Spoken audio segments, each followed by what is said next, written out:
ओम साईं राम। श्री साईं सच्चरित्र अध्याय 3। श्री साईं बाबा की स्वीकृति और वचन देना। जैसा कि गत अध्याय में वर्णन किया जा चुका है, बाबा ने सच्चरित्र लिखने की अनुमति देते हुए कहा कि सच्चरित्र लेखन के लिए मेरी पूर्ण अनुमति है। तुम अपना मन स्थिर कर मेरे वचनों में श्रद्धा रखो और निर्भय होकर कर्तव्य पालन करते रहो।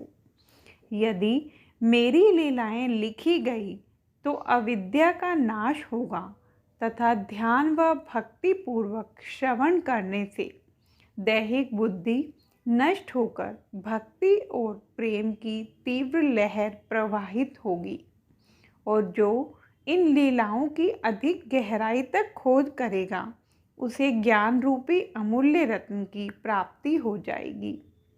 इन वचनों को सुनकर हेमाड पंत को अति हर्ष हुआ और वे निर्भय हो गए। उन्हें दृढ़ विश्वास हो गया कि अब कार्य अवश्य ही सफल होगा।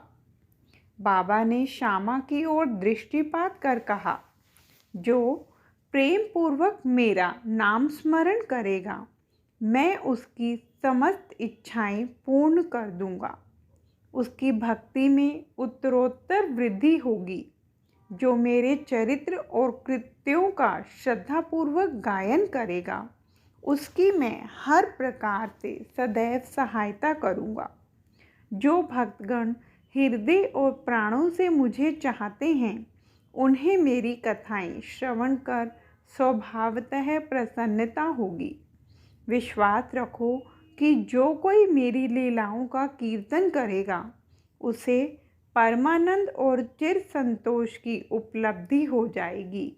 यह मेरा वैशिष्ट्य है कि जो कोई अनन्य भाव से मेरी शरण आता है, जो श्रद्धापूर्वक मेरा पूजन, निरंतर स्मरण और मेरा ही ध्यान किया करता है, उसको मैं मुक्ति प्रदान कर देता हूँ।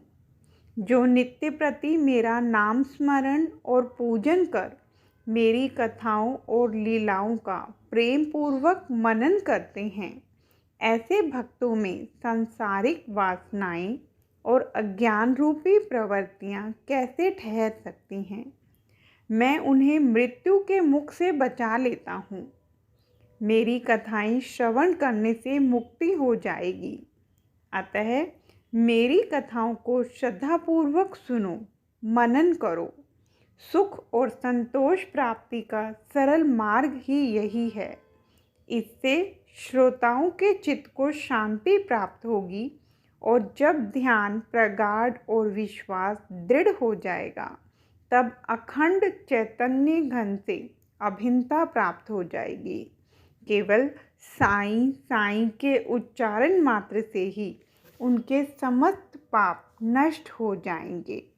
ओम साईं राम।